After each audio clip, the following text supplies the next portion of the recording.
should we stick with the pretending to have a conversation already thing, or should we have a proper introduction? I'll just check the script. Yeah. Okay. This is contrived. Okay, good, excellent.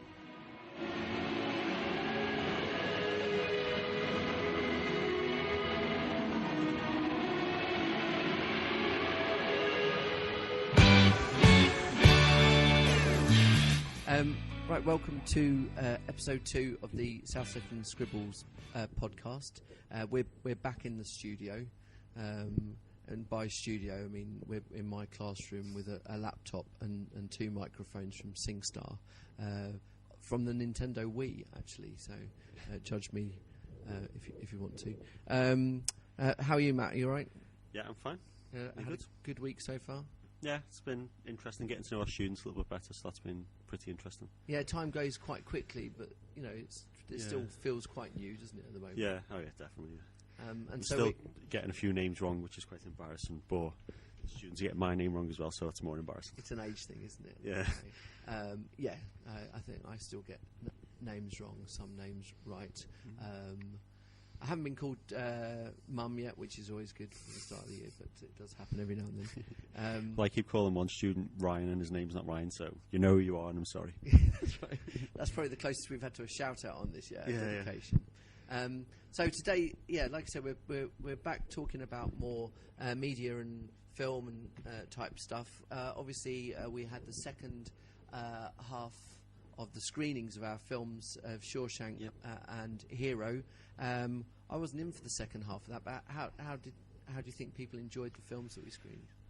Well, for Shawshank, I sat at the back for the last half hour, and people seemed to enjoy it. There's a few people I think who were trying to mask, a little teardrop, or a few people clearing the throat at the end. But I only came in, and I was thinking about what we talked about last week. I only came in for the last 20 minutes, and even by the end of it, I was like that as well, in the corner drinking a bottle of water, like. So it's very effective, but they seem to like it. Hero, the students, I think some of them liked it, but they were a little bit more reluctant to share their opinion, I think. But two the lads in the group stayed behind, and they seem to really like it. So excellent. That's promising. I mean, the emotional payoff for Shawshank is huge, isn't it? And it's very evocative, and you don't forget that scene towards the end of the film.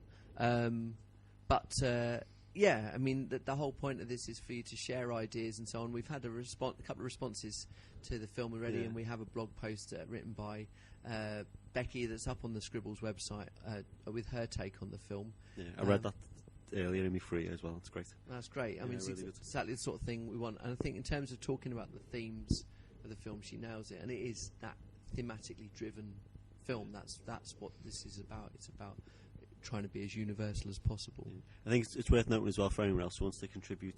Becky states in the first paragraph, doesn't she, that it's not a review. I think it's not reviews, is it? It's your opinion. That's it. Express what you think about it. Yeah, you have your voice heard. So anything like that, that's exactly what we want. And I'm sure there'll be a few more along the way. Funnily enough, though, I mean, this was our first podcast, and we're kind of learning how to do these things. And a few people have watched or listened so far, although not as wide an audience as I'd liked straight away. I don't know if you're aware of this. We were banned in Germany on our first day of broadcast, which sounds quite exciting, as if this is somehow quite dangerous or political or something. It wasn't that. In my naivety, I put a track on the end of the podcast that, due to copyright infringement, they wouldn't let me put it on mobile devices, and it was banned in Germany because of that. So I changed it, and the piece of music, and I'm sure there'll be a few Star Wars aficionados out there who might have recognised it, was actually a cover of one of the themes from the new Star Wars film, The Force Awakens. I didn't credit it. It's on YouTube. You can see it's a violin cover of Rey's theme from The Force Awakens by a guy called Daniel Flaherty, and that's brilliant. I really like it. Is that the only problem, that it wasn't credited, or? As far I don't know. Like I said, in my ignorance, but I think it's because 20th Century. It's not 20th Century Fox anymore, is it? The big corporations own it, and they're just trying to shut us down. So there you go. You can think of this as a sort of pirate radio station, if you like, playing illicit classical film music, but there we go. But anyway, so that's what I wanted to start off by talking about today, music, really, because we it's something that we're both really interested in and have some similar tastes and some quite different tastes. But I know that a lot of our students are really into their music as well. Yeah. We do a music video project in the first year of the AS Media Studies, which is always brilliant. It's so much fun to see and do. In terms of music news, I guess the biggest news recently for music, and it is a year that's been dominated by music news, is the Mercury Music Prize. Do you ever follow this? To be honest, not really. I'm aware of it when it happens, but I actually watched it live for the first... Not live, I watched the recording of the live show. It's the first time I've ever watched it. And to be honest, it was more... my girlfriend put it on and I just sat and watched it with her. I think basically, I mean, I don't know loads about it. As far as I can tell, it was a music awards set up about 25 years ago to celebrate... It was the 25th year this year. Oh, was it? Okay. Yeah. So the idea is it celebrates more alternative or, albums of the year. It's I think it's meant to be deliberately very different to the Brit Awards. I went on the website before and he said it's the music industry's equivalent to the Booker Prize. Okay. So that's how they branded themselves. Yeah. So it's more like, So they shortlist all the albums of the year to about 10. And in the past, I mean, as growing up in the 90s, a lot of bands now that are looked back with a kind of lot of respect and warmth won that prize at some point. So bands like Pulp, Suede won, Suede, Portishead won it as well. So there's a lot of, if you like kind of 90s music and if you British 90s music, it would be worth looking, or even if you're just getting into 90s British music, it would be worth looking at the winners of the Mercury Music Prizes just to kind of give yourself a bit of a library, really. Yeah. They're all great albums. The one band that's never won it, that have been nominated 5 times, is Radiohead, which is... Have they never won? No, they've never won. It's one of those always nominated but never win. And I think that was a similar situation with Bowie this year, wasn't it? I think a lot of people... I mean, I saw people post, like people we work with, post comments on Facebook, and that was the only real reason I knew Bowie was nominated, and everyone seemed to think he was going to win, but it didn't turn out like that. Yeah, no, not at all. Yeah, and it would have been one of those kind of shoo-ins, I think, to win. Yeah. But that's kind of what the Mercury Music Prize has always been a bit like. It's been taken, almost as if a band is almost guaranteed to win, then someone else will get it. Yeah, I think. Yeah, I mean, it seems like because it's David Bowie and the nature of the album, like it counted against them almost. Like it was almost too obvious to give it to him. And someone who's been in the music limelight for so many years. Yeah. I mean, I mentioned Radiohead before. The year that I think most people thought they were going to win was in '97 with an album called OK Computer, which had a big single on it called Karma Police and Paranoid Android. But that year, a drum and bass act called Ronnie Sides and Represent won it. And it was at a time when, drum and bass had been around for a while, but it wasn't in the mainstream in any way, shape or form. I would have assumed OK Computer would have won it. Yeah. It's always the top of greatest British albums ever, that or The Smiths, isn't it? That's it, or it's put alongside other concept albums like Sgt. Pepper and stuff. So this year it was kind of similar. The Bowie was assumed to win, but it was this act Skepta. Yeah. Who I'm going to admit my ignorance here. I don't know who Skepta is. I'm the same. The only reason I knew about him is that a friend who's more into rap and I guess electronic music he's into as well. He gave me a list of bands and artists, and Skepta is on my Spotify, but I'm not going to lie, I've never listened to him. It was just one of those things down the line I thought I'd listen to him, but to be perfectly honest, I watched the live performance and it's just, it's not the type of music I'm into like that. Yeah.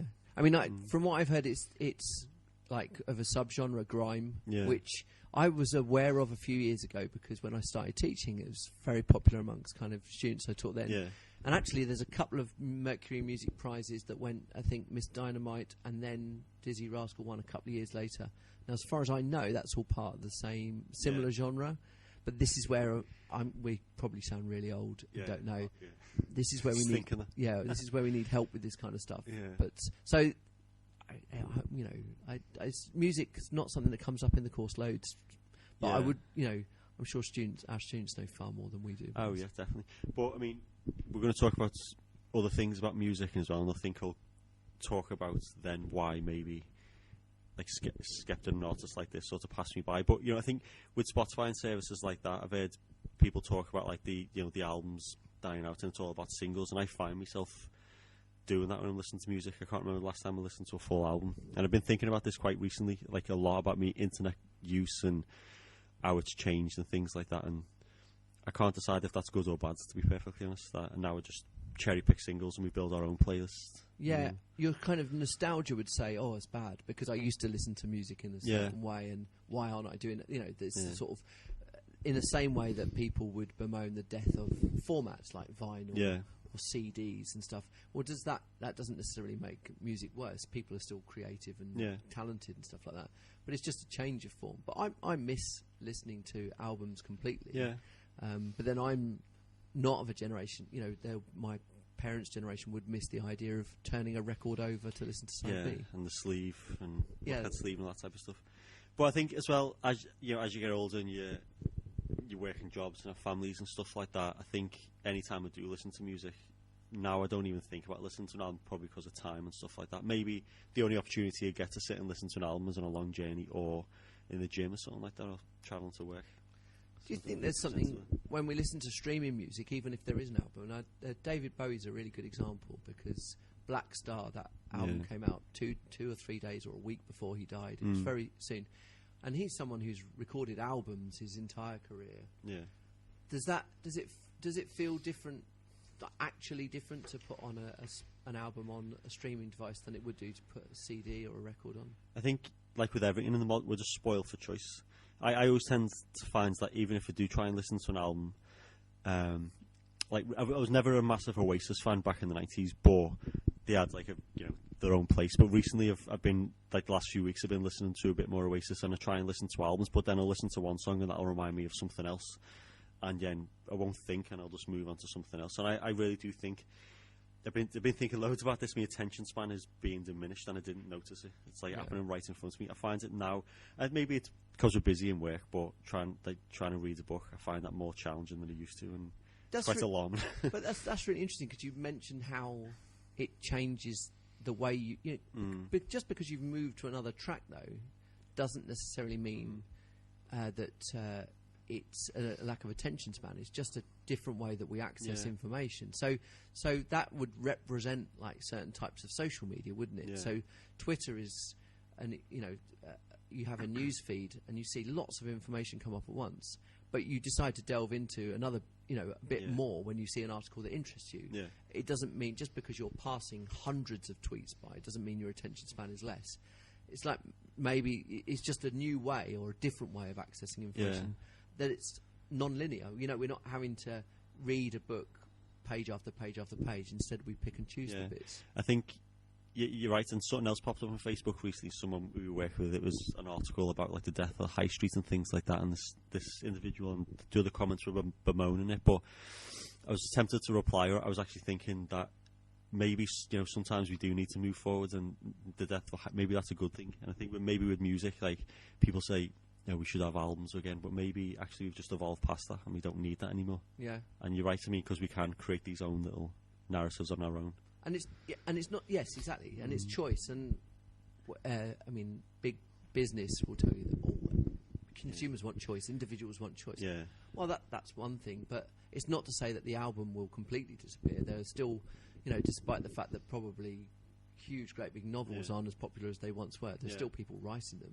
Yeah, and it's a similar when e-readers. I remember when I worked for Sony, when e-readers come out, and just before I left, I bought an e-reader, and it was about a month before they went on like mainstream sale, and there was like arguments and discussion then about it's going to be the end of the book, and just so I think I said it's not the end of the book, it's just an alternative. Books will always exist, but now they've got an extra bit of competition. Yeah, I think you're right in that respect. And if it makes music and literature more accessible to more people, then that's even better, isn't it? Definitely. But that's the thing. I mean, I don't listen to albums, but I probably do listen to a greater range of music. Yeah, different artists. But there's one band I'm listening to a bit at the moment, Ms. Mister. They're called a New York band, and there's like 4 or 5 songs that I really love, but I probably couldn't see myself listening to a full album, because I just get stuck on these 4 songs, then move on.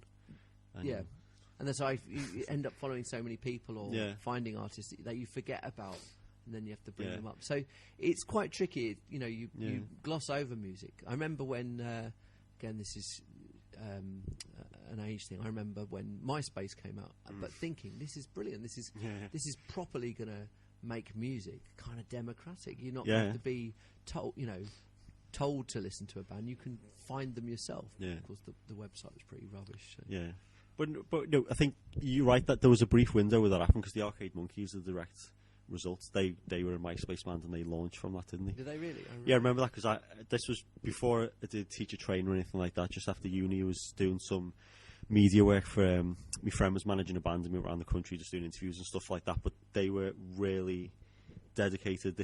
Their full-time job was this band, and they were so close to like making it, if you like.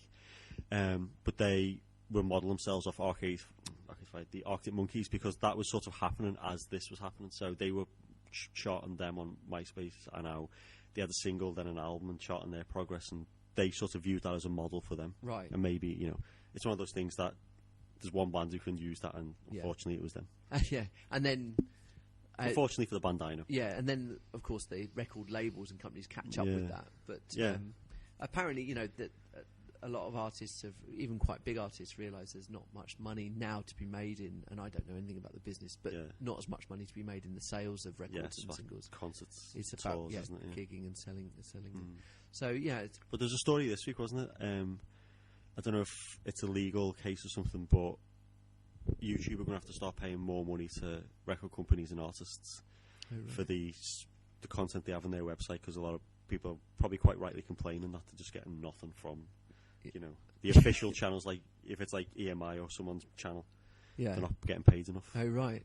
It doesn't help when people stick illegally stick songs on their homemade podcasts. Not doing much for that, but that's only if you're in Germany. Well, absolutely. They've taken their stand. For them. They've made their position on this podcast quite clear. Nice one, we haven't had any emails or tweets from people in Germany at all yet so far, but never know.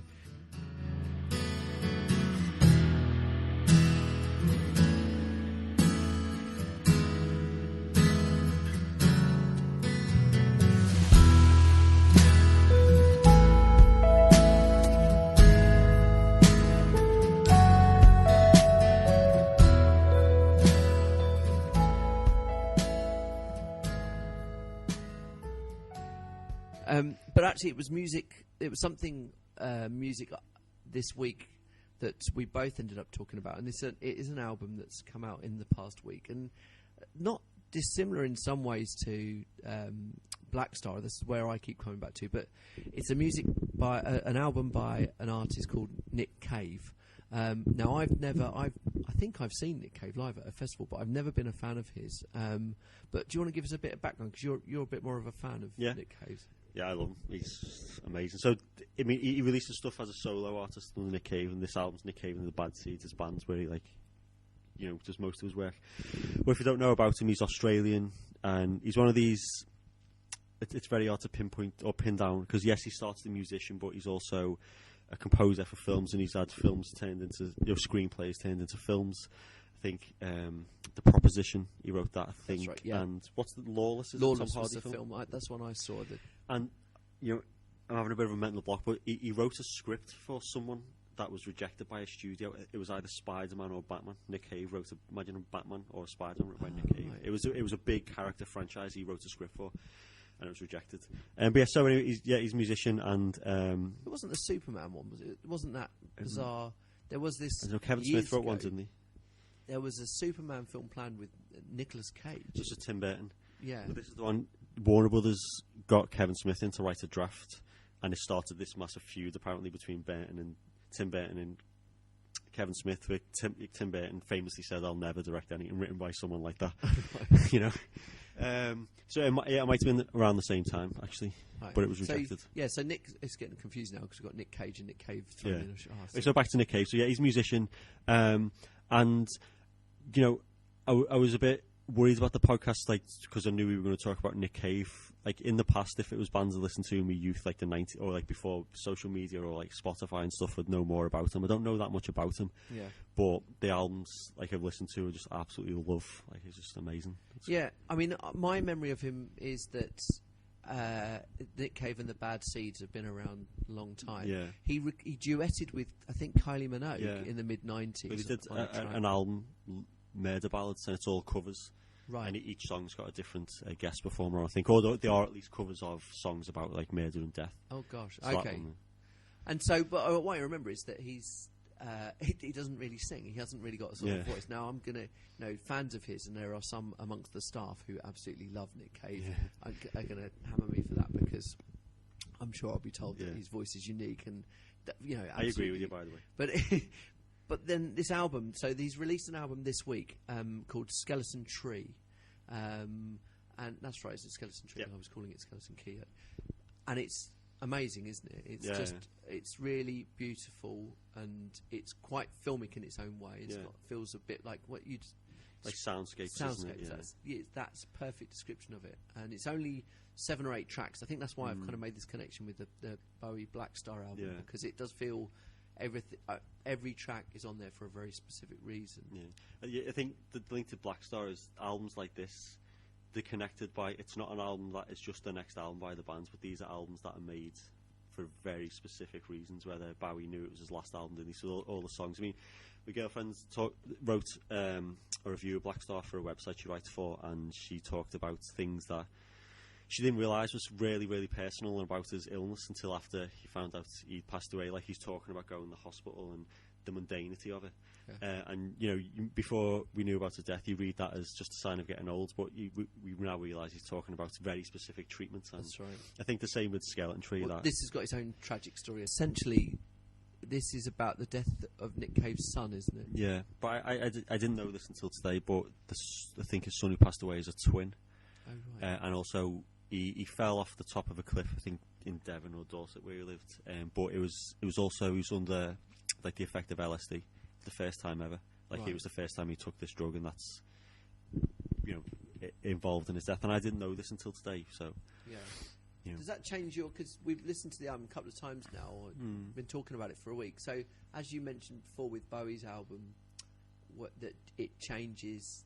Your reading of it changes when you know the story. Do you think you're listening to Skeleton Tree again now, knowing the story of his son's death, will change? Not really. I knew it was about his son, but my understanding was just that his son fell in an accident, and that was it, and he lost. It was like an accident. The fact that he was on drugs and stuff, I don't really think that's going to change anything, because I think, he's a 16-year-old lad, or wherever he is. I don't really think, that if that changed anyone's opinion, then I think it's quite a shallow viewing of it. Like, and also, even though an album is about something, it's obviously resonated with you. Like, there's the music, as we mentioned, is very filmic and atmospheric, but the lyrics are also really effective. But I think, going back to what you were saying then, as soon as it started, like the first song, it's like this weird soundscape. It's almost like just a tone, like a very like oppressive almost, and just the tone before he started singing. I just thought, this is an album that I'm not going to listen to a lot for like driving or cycling or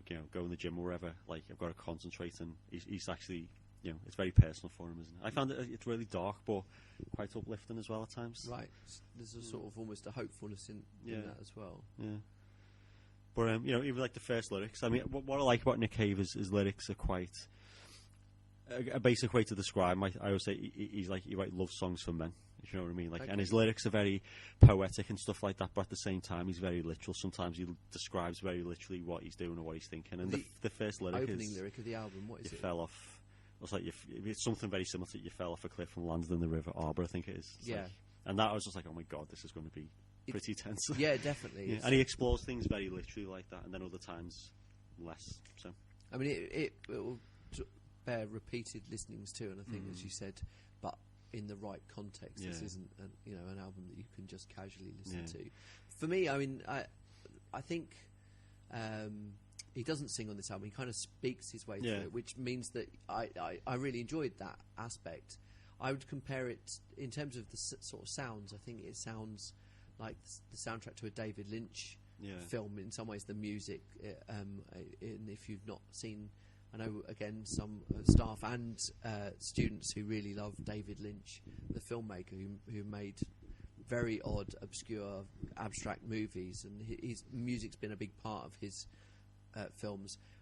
And in terms of comparisons of musicians, it reminded me of a guy called Mark Lanigan, who used to sing with a band called the Screaming Trees, but I guess our students might know a band called Queens of the Stone Age, who Mark Lanigan sings with. Very kind of gruff voice, almost spoken rather than sung. And funnily enough, when I spoke to my brother about this album, he compared it to an artist called Tom Waits, who again has that almost spoken, gravelly sound to his voice. So there are comparisons, I think, with other artists. Yeah, definitely. But I'm not going to, I can't pretend I know much about those artists. I know Tom Waits and heard songs and things like that, but I think music was something I was so obsessed with when I was a teenager in the early 20s. But to be honest, I find that as I go older, I tend to listen to the same stuff again and again, and that's probably bad, but you know, I can't. Spotify's good for that, though, being able to find new artists. Well, when I first got Spotify, it was only quite recently. I thought it was like a revelation. I was finding all these new bands, but that's just dropped off quite quickly. I found like that novelty wore off, and now, you know, listen to Oasis. Like, it doesn't get any more boring and repetitive than that. But that would be interesting. I wonder how, if, you know, sort of people listen to music, particularly if we grew up listening to albums, do our students still listen to albums, or do they listen to playlists, or do they randomly hop from song to song? I would imagine there'll be, like, you know, we can't, I don't want to generalise. I mean, there will be some of like the more, you know, the musos or musically orientated who into albums, but I think generally, like, as normal consumers, it's just song by song. And your pop sort of is perfect for that, isn't it, anyway? Yeah, exactly. A lot of the artists they talk about. But then that's also, I don't really listen to radio at all. Yeah. And I do listen to radio a lot, but it's always talk and like football or sport. That's it. Or I'll listen to podcasts, but also iPlayer radio shows. But the idea of listening to a radio station, I don't know if that's. I know a lot of our students in the past listen to sort of local radio station. I find the new music on radio shows is like thing I like the least. I listen to, like, Johnny Vaughan, for example, has a radio show every week, and he does one on a Saturday about football and stuff, and I couldn't listen to it live. I couldn't bear it with the advert and the music. I listen to the podcast, which is like, you know, all the discussion and debate. Everything else I'm not interested in. So that is radio in trouble, do you think, then? I mean, because it's such a mainstay of British culture, radio. I don't know if this is an age thing, because when we ask the students if they listen to radio, everyone says no, and I probably would have said the same, but now I find I listen to it a lot, and more listen to it. And maybe podcasting is, I listen to podcasts, and that's like a gateway into radio, which should be the other way around, shouldn't it? But I've found since I listen to podcasts, I've been looking at radio shows more. Okay. Well, that'd be interesting to find out about people's habits and, you know, how they listen to music, how they listen to radio, whether music's something that you sit down to do. How many of our students still, you know, will actually make a decision to put on a specific album, or whether they just... Maybe this comes back to what we were saying about, like, the formats, like, because there's a few people who we work with, we know who are into vinyl, and they seem like people who sit and listen to albums. And, you know, recently, actually, I went to see my sister and my nephews there, and they'd been to a charity shop in York, and he'd found, and I forgot to tell you, this 1977 original print of the Star Wars soundtrack. And, you know, when I went round, he sat there and he listened, and he wanted me to sit with him and listen with him. And there's no way that would have happened, because he could access that music instantly anytime he wants. But the fact it was a physical copy on vinyl, he sat and listened to the entire thing. That's fantastic. So, you know, maybe, you know, I'd think the digital media is just destroying the world. So maybe that's another example. Well, maybe, but I mean, the world, we've got lots of stuff, but maybe the idea of holding something and having... Yeah, I still like that. I only read one book on my e-reader. I read American Psycho and sold it, and not have any other reason. I'm not really, you know, I want to keep my books, but I prefer that. Yeah, it's tangible, isn't it? When things went digital or going digital, books were the hardest thing to... And I'll still ridiculously, you know, much to the... Well, maybe this is... I've taken about 3 or 4 books on holiday with me when I have got an e-reader and I could get them on there, and it's like, why are you packing so much stuff? This is ridiculous, you know. I think devices now are becoming so like we just got one device, the phone. We shouldn't call it a phone anymore, it's just this device. We're going to have to rephrase that in the future, like our own palm top or whatever. But, you know, maybe now if you have a book, you're more inclined to read it because it's a book. But a book on an iPad is, well, it could be on the internet or it could be listening to music. And you know what, I think maybe I've just thought, maybe the reason I'm not listening to music as much is because it's so accessible and it's not interesting anymore. And it's not. I used to love buying like CDs and albums, and now. This is interesting because this is the same problem that, say, magazines had when when they went to iPad editions or when they went to tablets. And there's a company that pioneered making the apps for magazines. I think they're called Bonnier. We look at this in our second year of media studies, so a bit of a spoiler alert for the second year students. But this company, what they realised pretty quickly was that they were competing. Putting a magazine onto an iPad is great, all very well and good. But immediately, as soon as you do that, you're then competing for attention from games, from music, but also from your family photos and your photos of your mates and nights out. And actually, what stronger draw is there than looking at your own life? I know it sounds very narcissistic, but I think the even stronger draw is looking at other people's lives. Well, I think that's the main problem. Like, we go on the internet and then we're just on Facebook and, whether you like to admit it or not, stalking, looking at other stuff other people are doing, and that's like a real life, real time form, like reality show, isn't it? Well, this kind of actually sort of preempts something we were going to talk about today anyway, and that's the idea of actually our online lives and the internet and how much we use it. We've been talking to students about social media and what they use it for and so on. And obviously some of the social media sites are huge. Twitter, but more Instagram now seems to be huge. And Facebook is almost as if everyone has a Facebook account. It's very rare to meet students that don't. That's it's transcended beyond, like, it's no longer like an entertainment option or something like that. Now it's a part of modern life. And I asked my students recently, like, we were doing Maslow's hierarchy of needs. Would you class internet access as like a human right? Almost like, is it that essential? And I think a lot of the answers were sort of understood, moving towards yes a little bit. Yeah, because it's so prevalent in modern life that. That's right. You can survive without it, but can you really survive in the modern world without stuff like this? I think applying, because I mentioned jokingly, you see this meme with Maslow's hierarchy of needs with Wi-Fi at the bottom, as if it's the most basic need. That's done. You see that online. And but then it's interesting. I asked the students, what does that represent, and why do we see that? Yeah. And so, has Facebook gone beyond social needs? When I started using Facebook, when I became a teacher, because teaching took up all of my time, I was living away from friends, and I would just use it to keep in their lives, as it were, to find out what's going on. And that's still, I guess, largely how I use it. But does Facebook now take up other needs? Do we use it to fulfil our self-esteem? Or yeah, definitely. But does it get any more basic than that, though? Do we need it for, Well, I've been struggling with this loads, like the last 6 months or so, and thinking about it quite a lot. And over the last few months, I've deleted Facebook off my phone and tried not to use it and that type of stuff. But I think it is beyond that. I think it's almost like an addiction for all of us. Yeah. Like the other night, my phone ran out, and instead of thinking that's liberating, which it was to a certain extent, but I was also thinking, I need to get online and see if the BBC News updated something. I know no one's going to contact me. I know when I turn the phone on, there'll be no beeps or nothing like that. But still, it's almost like your connection to the world. There's people talk about these like conditions or FOMO, fear of missing out, and but it would be interesting to hear what people think they get from it, or whether they feel that they can't leave it, and so on. And I think it's part of a larger problem, but I think. We talk about this in class, don't we? That within the first generation now, where our media choices, we can really select what we are and not subjected to. And Facebook, it does create an echo chamber where it's understandable why people find it so appealing, because any opinion you have will be validated instantly, because by definition, the only people who are going to see it are people who agree with you. One of the things that came up in the questionnaire was how people use social media. Yeah. And whether or not there are two versions of ourselves, a social media version and our real version. Yeah. Do we try and make those things meet up, or do we realise they're different?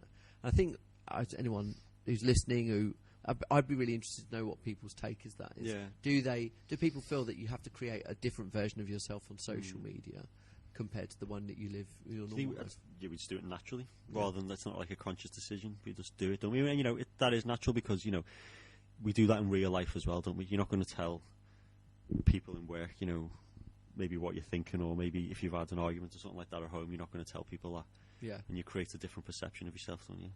That's interesting. Yeah, that's interesting. That there are different perceptions of who we are, and we have different versions of ourselves. Yeah. One thing that I've listened, talking about Twitter in particular, listening to sort of celebrities discuss Twitter, is that they seem what's shocking is that actually Twitter is somewhere that people feel quite comfortable to say exactly what you think to someone, where you would never do that in real life. You know, you wouldn't go up to someone and say, "Oh, I don't really like you," or "I don't like the way you do this or what you look like."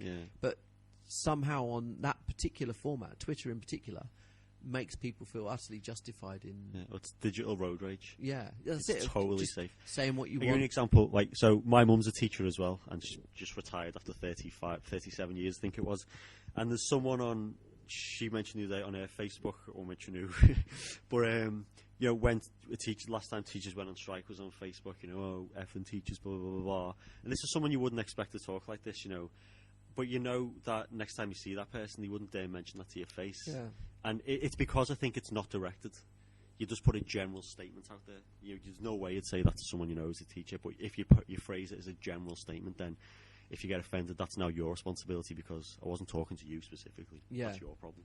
And I find that is moving into the real world, and I find it really strange. And they've separated themselves from what they've said as well. It's not me that said that; it was my Facebook me or this other person. Yeah. So it's powerful stuff, though, and it's changing. And yet, this is all something that's happened within the past 10 years.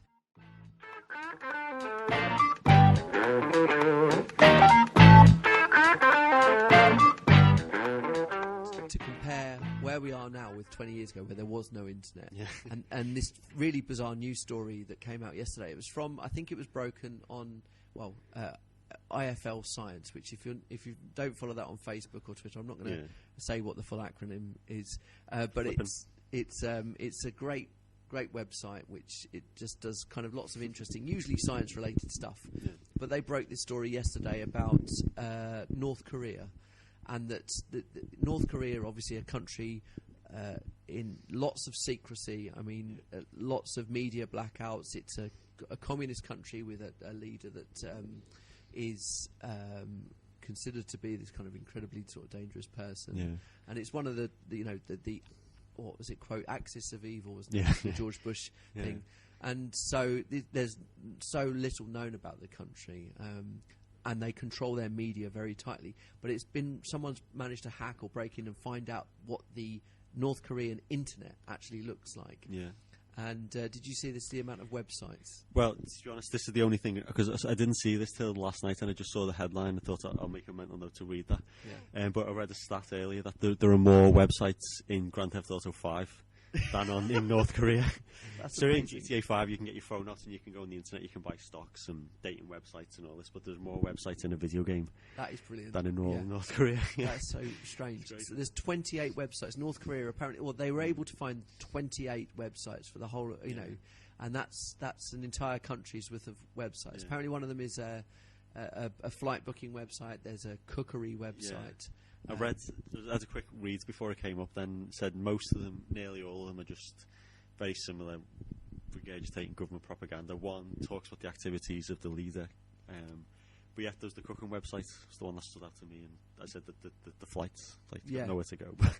Absolutely, a country which has got so much tight control as to whether you go in and out of, and yet there's a flight booking website which, presumably is very difficult to use. It's aspirational, maybe. And it has its own social network. I mean, social networking is banned in lots of countries where there's control over media. I had friends who lived in China who just could never access Facebook. It would come on for a day and then go off. There's a Chinese social networking site, isn't there, with ridiculous users called Weibo or something like that. Oh, right. So this is the Chinese Twitter. That's how I've heard it, but it's, hundreds of millions of users. Wow. Okay. So, but maybe sort of state controlled or something. Oh yeah, I think so. Yeah. So I mean, it's they obviously understand there's an appetite, so they try and create their own controllable version, I guess. And then this apparently in North Korea, which is brilliant. The social network site on North Korea, one of only 28 websites, is called Friend, but not even plural, just Friend. So that's how many people possibly use it as well.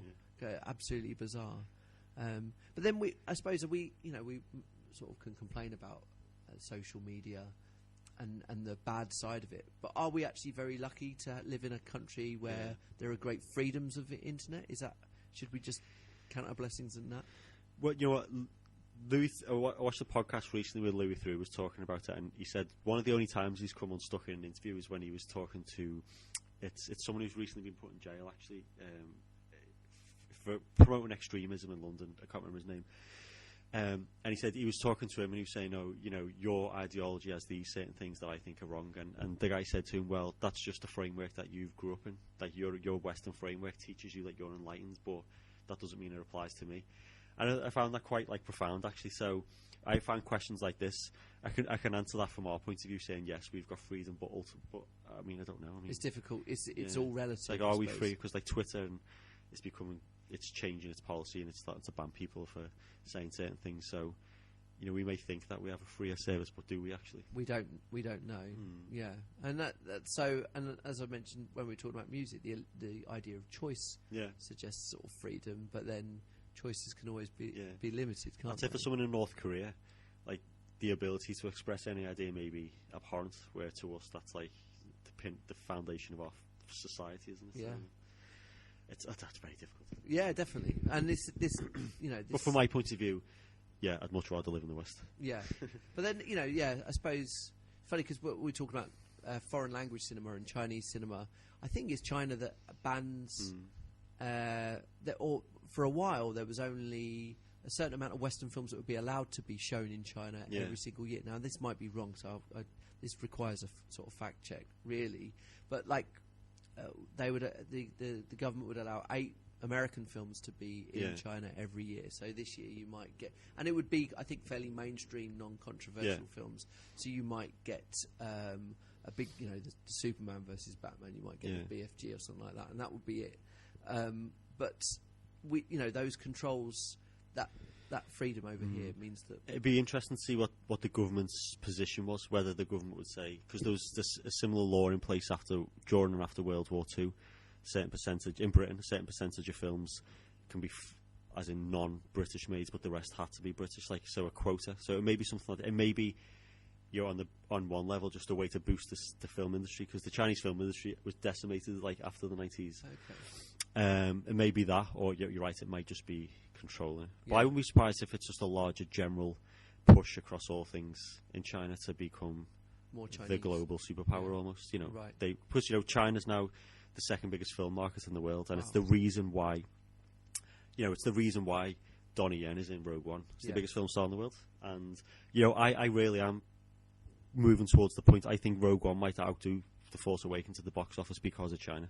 Yeah, this is I don't think it will do nowhere near as big business over here in the West, but I think if you don't know who Donnie Yen is, this is the man.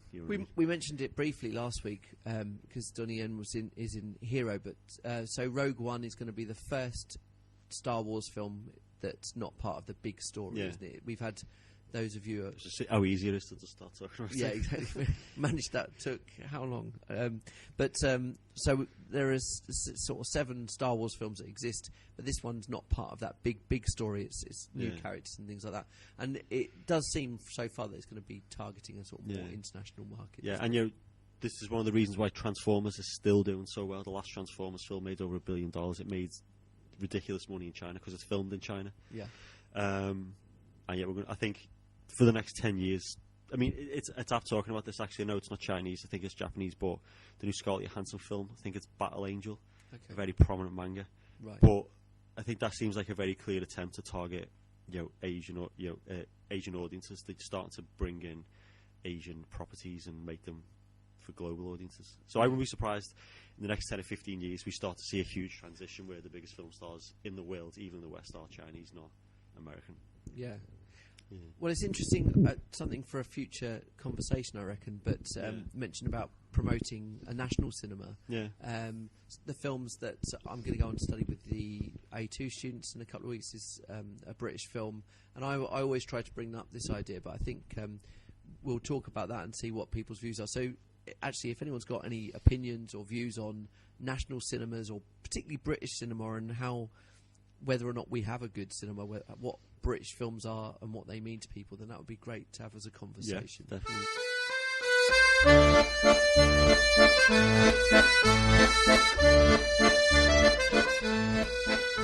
You've got World Cinema next week. Do you know what by the time this goes out, we will have done we'll have screened half a movie again.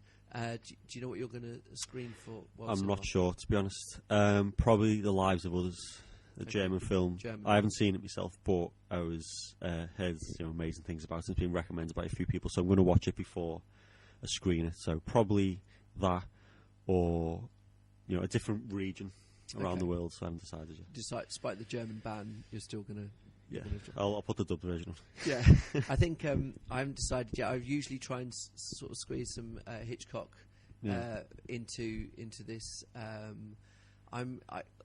As I said, I'm trying to do this decade by decade, and something. If I hadn't done 90s already, one movie that I've screened in the past is a movie called LA Confidential, which I would do, and the reason I brought it up is because the director of LA Confidential, a guy called Curtis Hanson, sadly died yesterday. Yeah. Have you seen any of his work? I've seen LA Confidential, but to be honest, not really. I've got 8 Mile and I've had it on DVD for about 10 years, but I never got around to watching it. Yeah, 8 Mile was the film that was kind of at the moment, I think it's the only Eminem movie. It's meant to be great. Yeah. I mean, I bought it because I really wanted to see it, but I guess meant to be very gritty and quite sort of real, and he and I thought there would be a kind of change of career for Eminem. But Curtis Hanson directed that movie like about 10 years ago, 11 years ago. LA Confidential came out in the late 90s.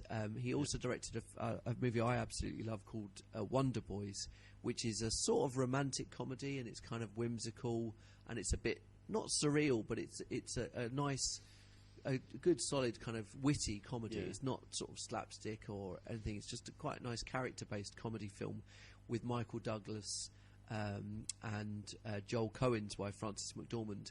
And I think it was I didn't know they were married. Yeah, because she's in so many of the Coen Brothers movies. But it's a great, if you like comedy movies, that's something a bit more dry and witty. Robert Downey Jr. is in it, but it was kind of proof that you didn't have to have young, 20-somethings to make a romantic comedy. I always make Robert Downey Jr. is a really interesting case study for stars when we do that, because I think a lot of the younger students don't realise that he's a star because of Iron Man, wasn't he? So, like back then, students shouldn't get misunderstand that this is a massive film star. This is just a working actor. And he made some really interesting choices early on in his career, and some controversial ones. And now he's just turned into Tony Stark in real life. Well, that's really strange. Yeah, he's embraced that kind of movie star thing. Yeah. Actually, most people who are fans of Johnny Depp's will probably appreciate that kind of someone who took on interesting movie roles and then became completely defined by something like Jack Sparrow as a movie star. But Curtis Hanson directed this movie, LA Confidential. It's a great crime film. It put one of the films that put Russell Crowe on the map. Really, I forgot he was in it. Yeah, it was before Gladiator. Yeah. He plays a really difficult character to kind of sympathise with. Yeah. But he does become one of the kind of main characters in the films. Yeah. And it's what would be considered a film noir, which is a subgenre of the. I know we have a lot of film fans who study film and media, but some may have heard this term without really knowing what it is. These are movies, sort of crime movies from the start of the 1940s, aren't they? Yeah. But this is obviously, a newer version. It's made in the 90s, but set in the 40s. But a really good crime film. If students want to check it out. Yeah, it's amazing. I mean, a few Oscars. I think Kim Basinger won an Oscar for, I can't remember the character's name. Danny DeVito as well. Yeah, he's great in that film. It's kind of gritty, but also really stylish as well. Yeah, but I think one of the reasons it's so memorable is that I think we're going to go to talk about Brick. Is that it's a genuine film noir. It's not like trying to modernise it. It's set at the time and it follows the conventions perfectly. And you have the voiceover. All the characters are wearing and the language they use, like on the what's Danny DeVito keep referring to on the download on the QT, and all very hush hush. He's a sort of seedy journalist who works for a magazine which exposes Hollywood scandals. Yeah. So he kind of sort of outs actors and actresses who have been having affairs or have been doing drugs, and it's about the film is about the sort of seedy underbelly of Los Angeles in 1950s I think that's America. A characteristic of film noir. I like film noirs. I think it's about flawed characters always, and the protagonist is often the most flawed. Yeah, it's just great. So early examples, if anyone's interested in these crime films, the films that they may be aware of actually are films like Sin City. That was around and kind of emulated that style. But the original film noir from about 1940s, films like The Big Sleep, is one that anyone who loves old films will have to check out. Maybe that's what I'll do. Yeah, they probably heard of like Humphrey Bogart, Lauren Bacall, but you should watch Bogart films. Like, there's a reason these people's names sort of, echo through time, if you like. He's absolutely amazing. So charismatic, and he's made for these roles, isn't he? And then, just to kind of join the dots, that you saw a film this week, which came out a while ago now, but it is a film noir, a modern film noir. However, it's quite different in its setting. Yeah.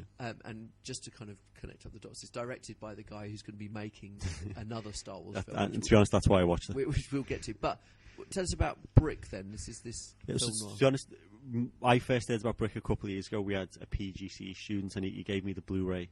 And I just never got around to watching it. And every time I go to pick a film like that on my own with my girlfriends, that's always like, I don't know, film noir teenage. And I had just a really strange, I guess, inaccurate view of what it was going to be like. I just thought film noir set in a high school, it's just going to be like Nancy Drew or something like that, where it's going to be, it's a high school film that has a few conventions, but it's a pure film noir. It's absolutely amazing. And I read some reviews online just before, in preparation for this, and one of the main criticisms a lot of people had was that it's set in a high school, it's about teenagers, and teenagers wouldn't get into these serious situations. But I read another quote online, I've got it written down here, from Carl Richardson, wrote a book about realism, and he said, like Camus and Sartre, film noir is an attempt to illuminate and alleviate the modern condition, which is characterised by meaninglessness. Right. And what I think people who think about the it's set in a high school, it's irrelevant. It's about like the darker side of society and the problems people face, and teenage people face these things as well. And I think some of the criticisms I read also said it doesn't treat, filmmakers don't really treat teenagers with respect, but I can't think of any other film that I've seen that does. It treats them totally with respect. The fact that teenagers is irrelevant. We've got, I always struggle maybe to describe it. It's a full film noir, like all the conventions. The high school is just the setting. You have the femme fatale. You've got the femme fatale, and you've got the police chief who was like, we'll bust, the main character, but in this case it just happens to be the principal. But the way they talk, interact, and the way they're shot in particular, it's just pure film noir. It's interesting the comparison of that quote about maybe people like Sartre and Camus. That sound makes it sound quite existential, or maybe on that borderline of a bit deep. But then this is a lot of our students. We've great English literature department here at the college, and students love literature. And I know that there's kind of books that you discover when you're sort of late teens are books about those things. They're like the J.D. Salinger, Catcher in the Rye, or the Camus book, The Outsider. Yeah, these books it mentions the plague for some reason on The Outsider, and I think with the high schools, it's a microcosm of society. It's perfect for something like this. It's got all the different social interactions, all the different pressures, can all be, then linked into the film noir elements. So it's great. But the way it was shot, very distinctive as well. I think film noir, everything's quite extreme. Like in the old black and white, the lighting, it's very high contrast. And in this one, when the main character's having a back and forth with the principal, and it's the hardball detective versus a police chief. And it's extreme low angle, and just the way it's shot, it just adds so much to it. And it really felt like I was watching, a colorized film from the 40s. It was great. I absolutely loved it, and it wasn't what I expected at all. And it was great. Okay, well, really refreshing. If students are interested in film noir, that would be a good thing to sort of hear about. Yeah. And any recommendations as well. But I think again, we talk about this loads, and it'll probably become a cliche in these podcasts. But films about films. That's all I was thinking. This is a film, and the reason I watched it because of Rian Johnson, and I'm so confident that episode 8 is going to be perfect. Because the thing I took from Brick is that this is someone who really understands film. This is an exercise in filmmaking. That's what it's about, and I think probably one of the reasons why he was chosen to direct it. He knows his stuff. Excellent. Well, that's all good stuff. And it's kind of managed to end on a Star Wars related theme again. Yeah. There was one other thing. We got a tweet from Beth, one of the ICT computing teacher here at the college, about just to give us a quick bake-off, because we did mention the bake-off last week, and obviously everyone was in turmoil because it's going to Channel 4. Then Not Mel everyone, and I Sue, must yeah, and Mel and Sue announced that they were leaving. The big news today, and this, admittedly, this will be a week old, this news now. The big news today is Paul Hollywood's staying, Yeah, I read this. and Mary Berry's leaving. You have a reaction to that? My only reaction is, I wonder... That's quite a normal decision he's made. It's his job, and you look at it from point of job security, but he's going to be lambasted for that, is he? Because of what Mary, whatever face has said. Yeah,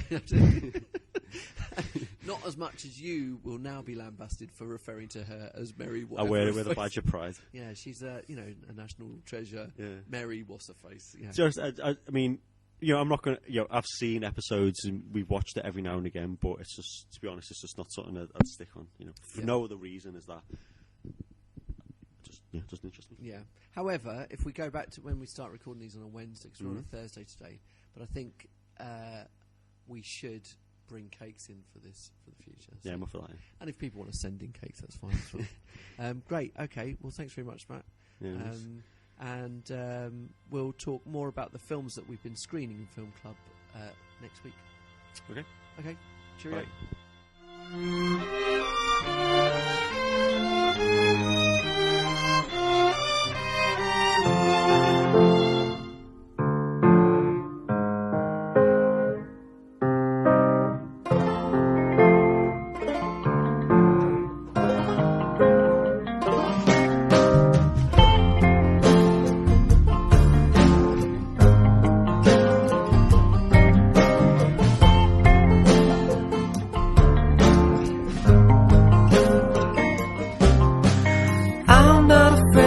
The black man running, he's got it right, he's got a better life coming.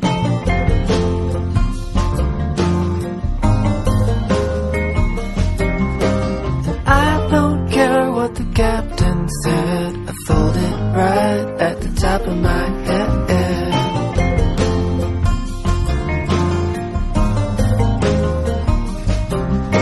I lost my sight and the state backs in. I follow my heart and it leads me right to Jackson.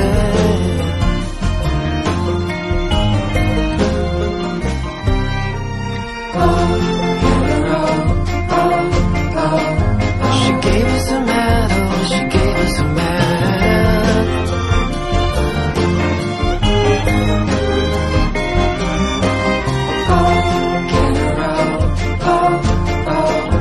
If seeing is right, then look where you're at.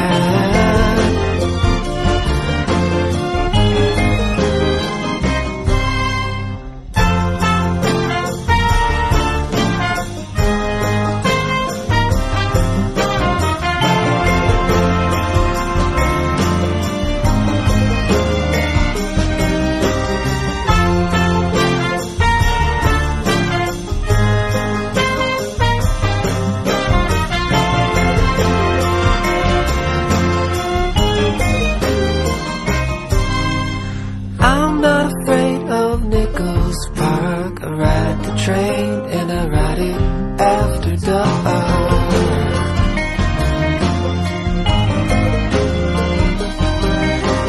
I'm not afraid to get it right. I turn around and I give it one more try.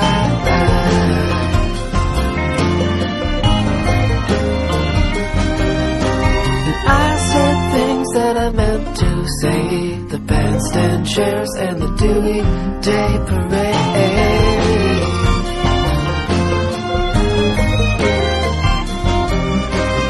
I go out to the golden age. The spirit is right and the spirit doesn't change.